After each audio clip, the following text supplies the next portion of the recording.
Hello student, welcome back. आज का हमारा टॉपिक है फ्रेंड फंक्शन। ये क्वेश्चन एग्जाम में 3 मार्क्स के लिए आता है।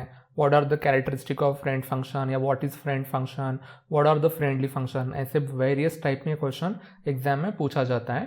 बट हम इसकी आज थ्योरी देखने वाले नहीं हैं, पहले इसका हम आज एग्जाम्पल देखेंगे। एग्जाम्पल से हम समझेंगे कि फ्रेंड फंक्शन क्या होता है, इसकी प्रोग्रामिंग में क्यों ज़रूरत पड़ती है एंड सो ऑन। और नेक्स्ट क्लास में देन हम इसकी थ्योरी स्टडी करेंगे। तो गाइज इसके लिए डेमोन्स्ट्रेशन के लिए हमें एक क्लास की ज़रूरत पड़ने वाली है। वही हमारा फेमस क्लास हम यूज़ करते हैं। क्लास का नाम है नंबर। यहाँ पे हम एक प्राइवेट वेरिएबल डिक्लेयर कर देते हैं, जैसे हम हमेशा करते आ रहे थे। तो इंटीजर ए नाम का हमारा ये प्राइवेट वेरिएबल है या प्राइवेट डेटा मेंबर है। और उसके बाद पब्लिक फंक्शन बनाते हैं और इसमें इस बार सिर्फ एक ही फंक्शन बनाते हैं और फंक्शन का नाम रखते हैं डिस्प्ले। ओके गाइज, ये डिस्प्ले क्या है पता है ना आपको? It's a member function of this class. इसे क्या क्या राइट्स मिलते हैं जो मेंबर फंक्शंस होते हैं हमारे क्लास के? ये जो प्राइवेट डेटा होता है इस क्लास का वो ये एक्सेस कर सकता है, या फिर कोई भी डेटा क्यों ना हो विद इन दिस क्लास, ये डिस्प्ले नाम का फंक्शन या मेंबर फंक्शन उसे यूज कर सकता है। तो क्या वो ए की वैल्यू ऐसे चेंज कर पाएगा guys? A is equal to 5 assign कर पाएगा? ऑफ कोर्स कर पाएगा। और क्या ये इसे डिस्प्ले कर पाएगा? यस, इसे डिस्प्ले भी कर पाएगा, क्योंकि वो मेंबर है और एक मेंबर दूसरे मेंबर को एक्सेस कर सकता है इजीली। तो एक छोटा सा क्लास है, इसमें जस्ट एक वेरिएबल है और डिस्प्ले नाम का यहाँ पे एक फंक्शन है। तो बढ़ते हैं मेन की तरफ। हम आगे मेन के अंदर, और गाइज इस क्लास को मुझे एक्सेस करना है। तो एक्सेस करने का तरीका क्या है आपको पता है ना? नंबर, वो क्लास का नाम, मैंने एक ऑब्जेक्ट बनाया n1 और n1 से इसे मैं क्या कर रहा हूँ? कॉल कर रहा हूँ डिस्प्ले नाम के फंक्शन को। आप आउटपुट गेस कर सकते हैं ना guys? Number is equal to क्या प्रिंट होना चाहिए? 5 प्रिंट होना चाहिए। That's it. आप देख पा रहे हैं नंबर इज इक्वल टू 5 यहाँ पे डिस्प्ले हुआ है। अब जरा सोचो, ये डिस्प्ले नाम का फंक्शन कहाँ से कॉल हुआ है गाइज? मेन से कॉल हुआ है। और ये पॉसिबल क्यों हुआ है कि मेन ने बराबर डिस्प्ले को कैसे कॉल किया है? क्योंकि हमने इसका ऑब्जेक्ट बनाया था। ऑब्जेक्ट बना के किसी भी क्लास की जो पब्लिक वाली चीजें हैं उसे हम क्या कर सकते हैं? एक्सेस कर सकते हैं। अब थोड़ा सा एक्सपेरिमेंट देखते गाइज। देखो, मैं n1.a लिख रहा हूँ। ऑलरेडी हमारे पास ऑब्जेक्ट बना है ना गाइज, यहाँ पे n1 वाला। n1.a लिख रहा हूँ और इज इक्वल टू यहाँ पे मैंने 10 असाइन किया है। और क्या चाहता हूं पता है? मैं इसे डिस्प्ले भी करना चाहता हूं like that. Number is equal to कहां पे वैल्यू स्टोर है? n1.a में वो वैल्यू स्टोर है। ओके, तो क्या ऐसा पॉसिबल है? चलो एक्सपेरिमेंट करके देखते हैं। इसे मैंने किया कंपाइल और आप देख सकते हैं दो एरर है। और एरर का नाम पढ़ो। Number scope resolution operator a, यानी a नाम का वेरिएबल जो नंबर नाम के क्लास से बिलोंग करता है इज नॉट एक्सेसिबल। ऐसा एरर दो बार आया है। तो वो कहां पे आया गाइज? यहाँ पे आया है। देखो, n1.a इसे आप एक्सेस नहीं कर सकते हैं और ना ही n1.a आप इसे भी एक्सेस नहीं कर सकते हैं। क्यों नहीं कर सकते हैं? ये कंसेप्ट आपके क्लियर होने चाहिए हमारा नेक्स्ट टॉपिक समझने के लिए। क्योंकि इंटीजर a ये एक प्राइवेट प्रॉपर्टी है इस क्लास की। इसका ऑब्जेक्ट बना के, क्लास के ऑब्जेक्ट बना के इसे बाहर एक्सेस नहीं किया जा सकता है। इतना आपको ध्यान में रखना है। तो आई होप सो कि आपको इतना समझा हो। तो अब मैं क्या करता हूं, इस सब चीजों को हटा देता हूं। ओके गाइस, और ये तो हमारा एक फंक्शन है। मेन फंक्शन का काम क्या होता है? प्रोग्राम रन करने का। और देखो, इसके बाहर, बिल्कुल क्लास के बाहर, मैं एक दूसरा फंक्शन बनाता हूं जिसका नाम मैं देता हूं शो। ओके गाइस, अब किसी ने पूछा व्हाट अबाउट शो नाम का फंक्शन? ये किस टाइप का फंक्शन है? क्या ये इस क्लास का मेंबर है? क्या आपको लगता है ये इस क्लास का मेंबर होगा? नहीं होगा। अगर ये क्लास का मेंबर होता गाइस तो इसके अंदर वो डिक्लेयर होता और बाहर डिफाइन होते समय शो के सामने नंबर और स्कोप रिजोल्यूशन होता। तो फिर ये कौन सा फंक्शन है? ये एक इंडिपेंडेंट फंक्शन है, यानी कि एक नॉर्मल फंक्शन है और ये किसी क्लास का मेंबर वगैरह नहीं है। तो आप बोलेंगे सर इसे तो आपने डिक्लेयर नहीं किया। देखो, अगर आप मेन के पहले डायरेक्ट फंक्शन ऐसा डिफाइन करते हैं तो उसे आपको डिक्लेयर करने की जरूरत नहीं है। करके भी एक्सप्लेन कर सकते हो, आपकी मर्जी है। बट एक इंडिपेंडेंट फंक्शन है और सबसे पहले तो एक क्लास का मेंबर नहीं है, इतना आपको ध्यान में रखना है। जो हमने अभी मेन में किया था ना, वही चीजें हम यहाँ पे करके देखते हैं। मैंने एक ऑब्जेक्ट बनाया नंबर n1 और n1 का यूज करके मैं डिस्प्ले नाम के फंक्शन को कॉल करता हूँ। क्या ये कॉल कर पाएगा? देखो, इसे मैंने रन किया और आपको कुछ दिख रहा है गाइस? मतलब कि एरर तो नहीं आया, बट आपको कुछ आउटपुट दिख रहा है क्या? नहीं। देखो, भले ही इसने कॉल किया होगा डिस्प्ले नाम के फंक्शन को, बट इंडिपेंडेंट जो फंक्शंस होते हैं या कोई भी फंक्शंस होते हैं, अगर हम चाहते हैं कि उसके आउटपुट नजर आए तो आपको अगेन उसको कहां से कॉल करना पड़ता है? मेन से कॉल करना पड़ता है। मेन का हमारा काम ही होता है गाइस ऐसे फंक्शंस को कॉल करना। तो देखो, मैंने इस मेन फंक्शन से शो फंक्शन को कॉल किया। अब शो के आगे कुछ भी क्यों लिखा नहीं है? क्योंकि शो के आगे यहाँ पे क्या लिखा है? वॉइड लिखा है। ये कुछ भी रिटर्न नहीं करता है। और इसे हम करेंगे कंपाइल, देख सकते हैं कोई एरर नहीं। और जैसे ही रन करोगे नंबर इज इक्वल टू 5 यहाँ पे आ गया है। मतलब जैसे मेन एक्सेस कर सकता था public data of that class, show भी पब्लिक डेटा क्या कर सकता है? एक्सेस कर सकता है। तो क्या फिर ये कर सकता है n1.a is equal to 10? Okay, चलो यहाँ पे करके देखते हैं। और जैसे इसे मैं रन करूँ गाइस, देखो एरर का नाम क्या है? नंबर नाम का जो क्लास है उसमें a नाम का जो वेरिएबल है इज नॉट एक्सेसिबल, क्योंकि ये प्राइवेट चीजें हैं। ठीक है, और यही से हमारी डिमांड शुरू होती है।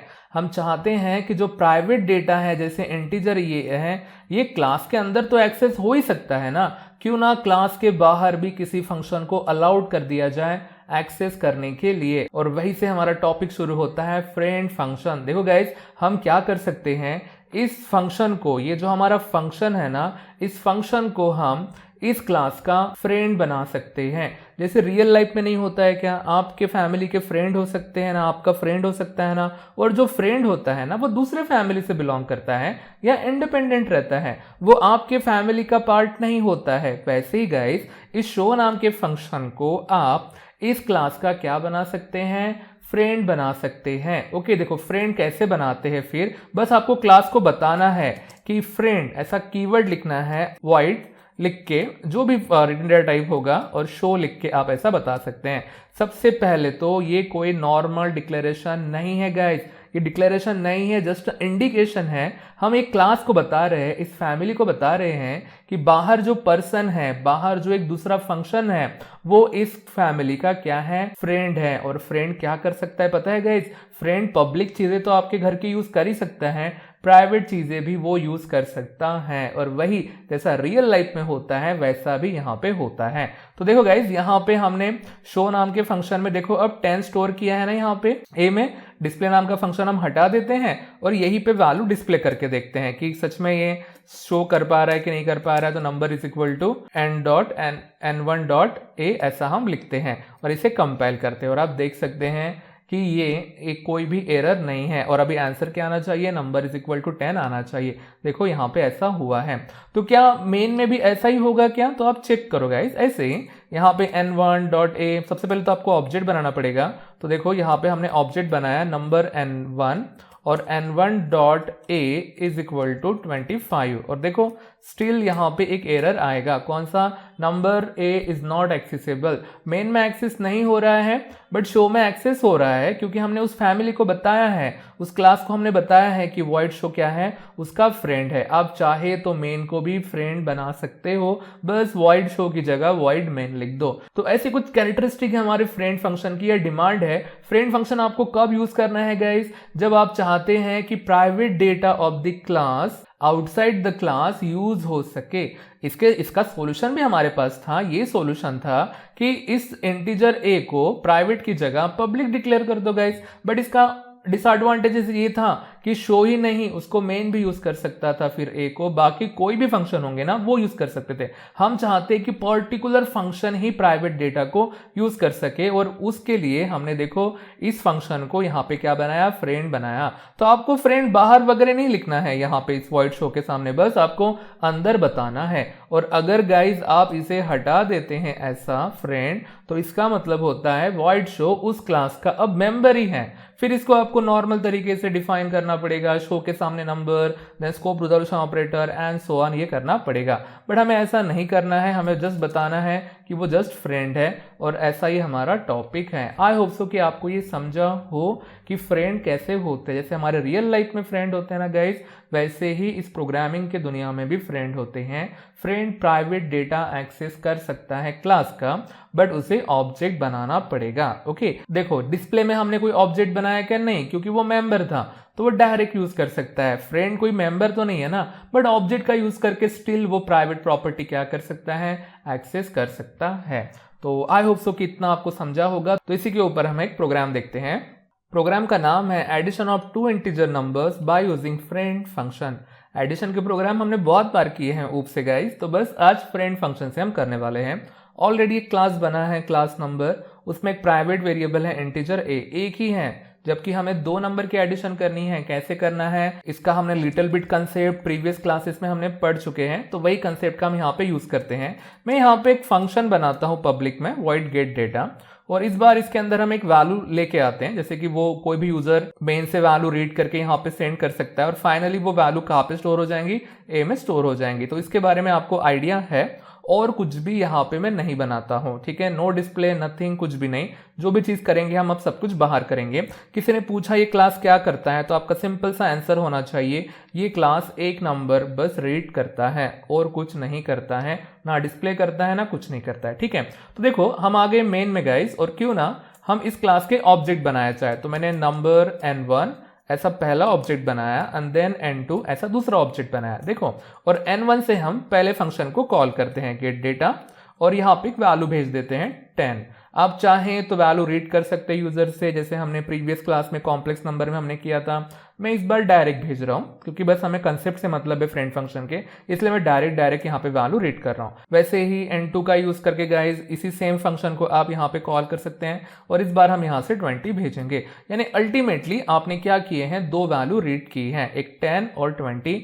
तो एक वैल्यू कहाँ पे स्टोर हुई पता है ना, यहाँ पे हम जब पहुंचे यहाँ पे, ये भी आपको कंसेप्ट बहुत अच्छे से पता होना ही चाहिए, और मैंने आपको पढ़ाया है। n1.a में 10 स्टोर हुआ है गाइज, और n2.a में 20 स्टोर हुआ है। चाहे तो आप रीड कर सकते थे मैनुअली। और देखो गाइज मैं क्या चाहता हूं कि हम एक ऐसा फंक्शन बनाए जो क्या करेगा पता है, इस दो नंबर की एडिशन करेगा। तो मैंने यहां से n1 भेजा और यहां से n2 भेजा, तो मैं इस फंक्शन में दो वैल्यू पास करने वाला हूं, n1 एंड n2, ओके। और मैं चाहता हूं कि इन्होंने जो वैल्यू रीड की है उनकी एडिशन हो, और वो आंसर वापस कहां पे आ जाए, सम में आ जाए, ओके। और ये आंसर हम डिस्प्ले यहीं पे करेंगे। तो मैंने यहाँ पे सम इज इक्वल टू सम की वैल्यू यहाँ पे मैंने प्रिंट कर दी है, ठीक है। अब देखो ये ऐड आप जो देख पा रहे हैं, ये बस नाम लिखा है फंक्शन का, इसके सामने कोई ऑब्जेक्ट लिखा है क्या, नहीं ना। अगर ये क्लास का मेंबर होता गाइस, तो देखो क्या होता, इसके सामने आपको लिखना पड़ता n1 डॉट, और पता है जब n1 इसे कॉल करता तो n1 भी जाता, तो आपको यहां से क्या भेजना पड़ता, सिर्फ n2 भेजना पड़ता। बट ये कब पॉसिबल है, ये ऐसे हम कब कर सकते हैं, अगर ऐड नाम का फंक्शन उस क्लास का मेंबर होगा। तो अगर क्लास का मेंबर ही नहीं है तो आप उसे कॉल नहीं कर पाओगे, तो आपको दोनों नंबर मैनुअली यहां से भेजने पड़ेंगे, ओके। और जो भी आंसर वापस आएगा ना गाइज, वो सम में स्टोर होगा। आप चाहें तो यहां पे पता है क्या कर सकते हैं, ऑब्जेक्ट बना सकते हैं तीसरा, जैसे हमने कॉम्प्लेक्स नंबर में, और इसके पहले भी जब हमने एडिशन ऑफ टू नंबर्स का प्रोग्राम किया था तो मैंने यहाँ पे ऑब्जेक्ट बनाया था। तो इस बार मैं नहीं बना रहा हूं, ताकि थोड़ा सा कंफ्यूजन हमारा कम रहे समझने के लिए प्रोग्राम। बट ये पॉइंट आपको बहुत समझना जरूरी है कि इसके सामने मैंने n1 क्यों नहीं लिखा है, क्योंकि n1 इस क्लास का फंक्शन ही नहीं है, तो एक इंडिपेंडेंट फंक्शन है। तो चलो उसे हम डिफाइन करते हैं। तो देखो उसके सामने मैंने इंटीजर लिखना पड़ेगा, वो एक वैल्यू वापस कर रहा है। फंक्शन का नाम है ऐड, और इसके अंदर दो ऑब्जेक्ट आ रहे हैं, एक है नंबर n1 वाला ऑब्जेक्ट आ रहा है, और उसी क्लास का दूसरा ऑब्जेक्ट आ रहा है n2, और इनकी आपको एडिशन करनी है, दैट्स इट। तो एडिशन करनी है तो इंटीजर सम नाम का मैंने वेरिएबल लिया। बताओ पहली वैल्यू कहाँ पे स्टोर है, n1.a में, और प्लस दूसरी वैल्यू कहाँ स्टोर है, n2.a में स्टोर है। आप देख पा रहे हैं ना यहाँ पे n1.a और n2.a में ये स्टोर है, और जो भी आंसर होगा उसे जस्ट आपको रिटर्न करना है, रिटर्न सम। तो हमने ऐसे कोडिंग कर ली, हमें लगता है कि सब कुछ बराबर है। तो चलो इसे कंपाइल करते हैं। जैसे ही आप कंपाइल करोगे, दो वार्निंग और दो एरर हैं, बस एरर के ऊपर ध्यान दो। एरर देखो, number A is not accessible, number is not accessible, ये यहाँ पे चीजें एक्सेसिबल नहीं है। क्यों नहीं है, जैसे मैंने आपको अर्लियर बताया था, ए इस क्लास की प्राइवेट प्रॉपर्टी है, क्लास के बाहर वो एक्सेस नहीं हो सकती है। कौन कर सकता है बाहर एक्सेस उसे, अगर वो फ्रेंड हो या इटसेल्फ कोई मेंबर हो। तो ना ये इसका फ्रेंड है ना इसका ये मेंबर है, तो कैसे चलेगा गाइस, है ना। तो क्यों ना इसे फ्रेंड बनाया जाए। और देखो कितना सिंपल है, बस ये बाहर ये जो पर्सन है ना गाइस, इसे बस क्या बना दो, फ्रेंड बना दो। तो फ्रेंड ये कीवर्ड है, और फंक्शन का बस आपको नाम लिखना है, ऐड ऐसा करके, जो भी प्रोटोटाइप है ऑफ कोर्स वो भी लिखना पड़ेगा। मतलब मेरा कहने का मतलब ये है कि इसे यहाँ पे आपको डिफाइन वगैरह करने की जरूरत नहीं है, जस्ट जैसा वहां पे हेडिंग लिखा है वैसा यहाँ पे बना दो। ये डिक्लेरेशन नहीं है गाइज, हमेशा ध्यान में रखना, ये डिक्लेरेशन नहीं है, ये जस्ट इंडिकेशन है। किसके लिए? ये क्लास के लिए। अगर आपके घर में आपका कोई फ्रेंड आता है तो पता होना चाहिए ना आपके फैमिली को कि आपका फ्रेंड है। पता चला कोई स्ट्रेंजर आ रहा है और आपकी चीजों को हाथ लगा रहा है और लेके जा रहा है प्राइवेट चीजों को, तो ये अच्छा तो नहीं रहेगा ना। तो आपके फैमिली को पता होना चाहिए ना कि पर्टिकुलर पर्सन जो आपके घर पे आ रहा है वो आपका फ्रेंड है। तो ये आपने बताया है इस नंबर वाले क्लास को कि ऐड नाम का जो हमारा फंक्शन है वो इस क्लास का फ्रेंड है, और जैसे ही फ्रेंड हो जाता है ऐसे प्राइवेट वाली चीजें वो यूज कर सकता है। अगेन मैंने आपको बताया सॉल्यूशन, इनको आप पब्लिक कर दो, बट पब्लिक करने से डिसएडवांटेजेस क्या है? इसे कोई भी देन एक्सेस कर पाएगा। तो बस गाइस ऐसा कर दो आप और आपका प्रोग्राम हो जाएगा। इसे आप कंपाइल कर सकते हैं। अब देखो कोई एरर नहीं, कोई वार्निंग नहीं, और रन करोगे तो आपको आंसर यहाँ पे 30 मिलेगा। और जैसे मैंने आपको पहले बताया, आप चाहे तो नंबर रीड कर सकते हो, enter first number, enter second number main से कर सकते हो या गेट डेटा से भी कर सकते हो। तो आई होप सो कि आपको ये प्रोग्राम समझा हो। ओके, तो अब सिंपल सा सवाल है मेरा, ये फंक्शन है ये कितने क्लास का फ्रेंड है? तो आप देखोगे ऑब्जर्व करके इस पूरे प्रोग्राम में एक ही क्लास है, उसी क्लास का वो फ्रेंड है। और अब आज का हमारा लास्ट कंसेप्ट, अगर कोई फ्रेंड आपके फैमिली का फ्रेंड है तो वो दूसरे फैमिली का भी तो फ्रेंड रह सकता है ना।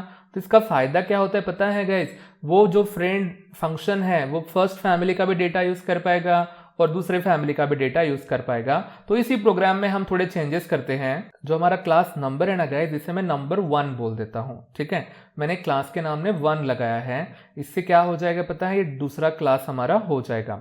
अब इसमें जो वैल्यू आएंगे ना गाइस वो n1.a में जाके स्टोर होंगी, ऐसा हम मान लेते हैं। ओके, इतना हो गया गाइस।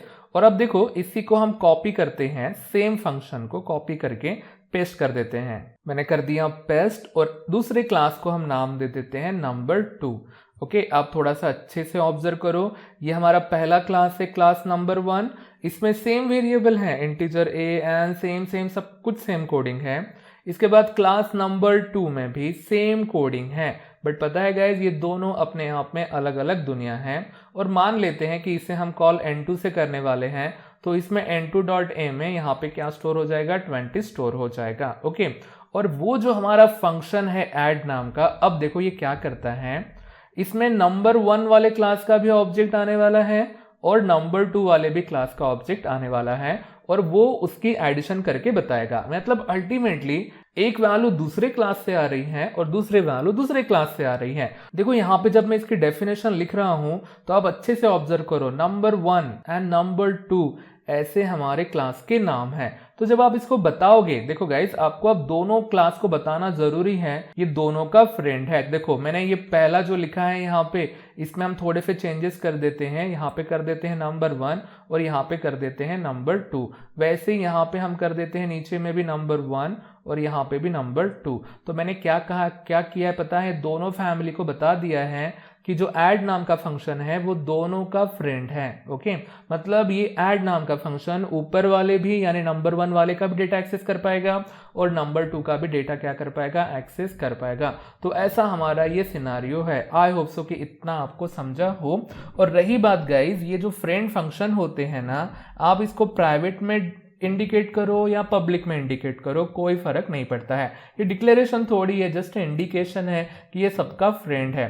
तो अब नहीं क्या, थोड़ा सा मेन में आ जाते हैं। और मेन में अब आपको क्या करना है पता है? ये जो n1 है मैं चाहता हूं कि ये नंबर 1 वाले क्लास से बिलोंग करे, और उसके बाद जो हमारा n2 है ये हमारे दूसरे क्लास से बिलोंग करे। ओके, तो देखो मैंने यहाँ पे 2 ऑब्जेक्ट बनाए हैं गाइज, और दोनों ऑब्जेक्ट अलग अलग क्लास के हैं। और पता है उन क्लासेस में सेम गेट डेटा नाम का फंक्शन है, बट ये दोनों अलग अलग है। ओके, n1 से बराबर कॉल नंबर 1 में जाएगा और n2 से कॉल बराबर नंबर 2 में जाएगा, क्योंकि n1 और n2 देखो कौन से क्लास से बिलोंग करते हैं। हमें लगता है सब कुछ प्रोग्राम बिल्कुल बराबर है, सर ने बताया जिस हिसाब से कि ये दोनों क्लास का फ्रेंड है तो दोनों का डेटा ये क्या कर पाएगा, एक्सेस कर पाएगा।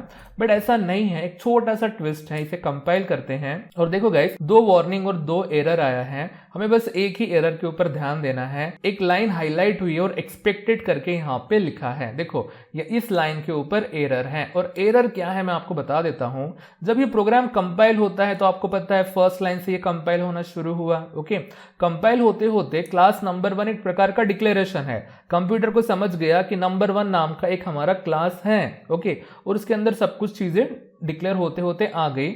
जैसे इस लाइन के ऊपर पहुंचता है उसको यहां तक समझता है कि नंबर 1 n1 ये इसी क्लास का ऑब्जेक्ट रहने वाला है। बट जब ये इसे पढ़ता है नंबर 2 n2, अब देखो इसके पहले कहीं पे भी नंबर 2 के बारे में जिक्र है क्या, नहीं। तो कंपाइलर कंफ्यूज हो गया है कि ये चीज है क्या, मुझे नहीं समझा है कि नंबर 2 क्या है। तो आपको कंपाइलर को पहले ही बताना पड़ता है। देखो गाइस कैसे हम बताते हैं कि आगे प्रोग्राम में नंबर 2 नाम का क्लास आने वाला है और यहां पे आपको सेमीकोलन लगाना पड़ता है। इस चीज को बोलते हैं फॉरवर्ड डिक्लेरेशन।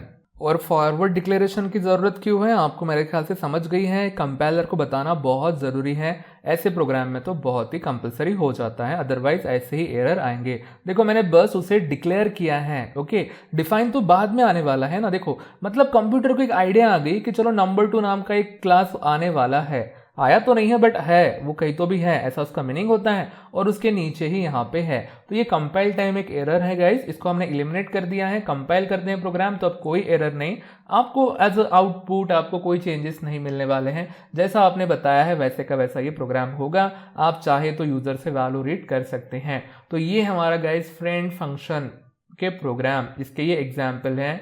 तो एग्जाम में प्रोग्राम वगैरह नहीं आते हैं, मैंने बस समझाने के लिए आपको ये प्रोग्राम मैंने आपको करके बताए हैं। इसकी थ्योरी आती है 3 मार्क्स के लिए और नेक्स्ट क्लास में हम वही पढ़ेंगे। तो आपके पास टाइम है गाइस, तो आप इसको जरूर रन करके देखिएगा, ये प्रोग्राम को खुद से प्रैक्टिस करके देखो तो और कंसेप्ट आपके क्लियर हो जाएंगे। तो गाइज आज के क्लास के लिए इतना ही, मिलते हैं नेक्स्ट क्लास में फ्रेंड फंक्शन के थ्योरी के साथ। तब तक के लिए goodbye, thank you guys.